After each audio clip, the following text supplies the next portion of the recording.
So a lot of you want to build your first project and you don't know where to start. I'll start you off.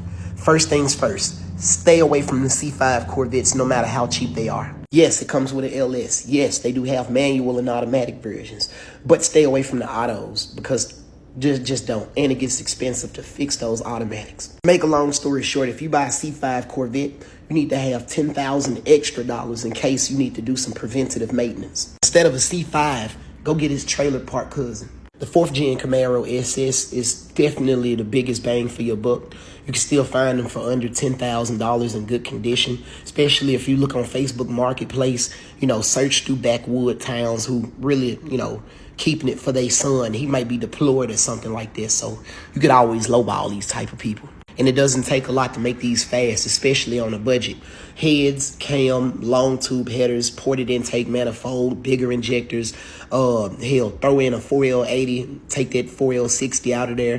373 gears, and this motherfucker will be hauling up the street all day. But let's just say muscle cars ain't exactly your thing, and you want something that's a little more different. Go find the EJ1 Civic.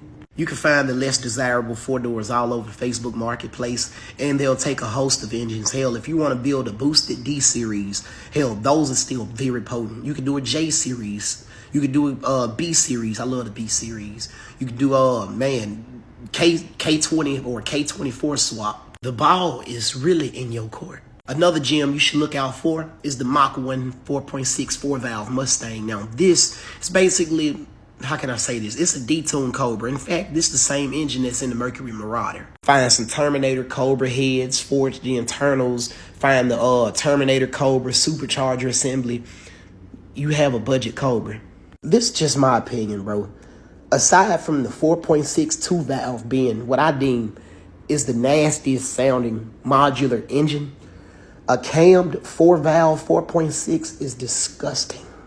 Next, we have the SC400. You can find these for under $10,000. Hell, you can find these somewhere in Georgia for about $2,500 to $5,000. Now, what you get is a 4-liter dual overhead cam V8 dubbed the million-mile engine, the 1UZ. What we have here is what looks like a normal F-150. No, it makes 815 horsepower. This thing nastier than Quagmire working at a toaster strudel factory. Anytime you hear that supercharger whine, that means he finna party. He finna act like an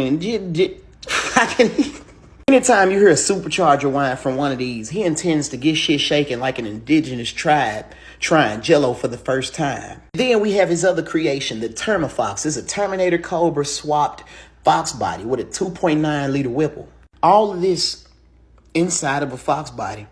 I wouldn't even want to drive this. I wouldn't even want to. I would rather have a foot race with a bum after giving his ass a Flintstone gummy. So, hey, Whipple, look, I'm putting together this Termafox project. All right, cool. What you need from us? I want a supercharger that sound like if Ray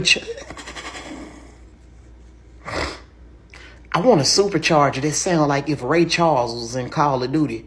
Everybody has their favorite engine. Here in North America, the LS engine, the Coyote, and the Hemi. Those are pretty much an American's favorite engines. You go over to the Middle East, the RB30, the T48s. Those are their favorite engine. Make thousands of horsepower, right?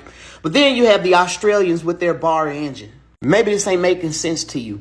If they allowed this engine in the American market, it would have changed the course of history. You're talking about an engine that if you build it properly, 14 to 1,500 horsepower is a cakewalk. It'll handle that all day. The block can handle 2,000 horsepower. Right now, you're looking at this and going, oh man, that's just a Ford Fusion. No, this is a 2016 Ford Falcon XR6 Sprint. Oh, by the way, it came with a supercharged Coyote from factory. They could have easily rebadged this as the next Crown Victoria. Would have sold like hotcakes. But no, we don't get all the good shit. We get 5 different flavors of supercharged Coyote Mustang.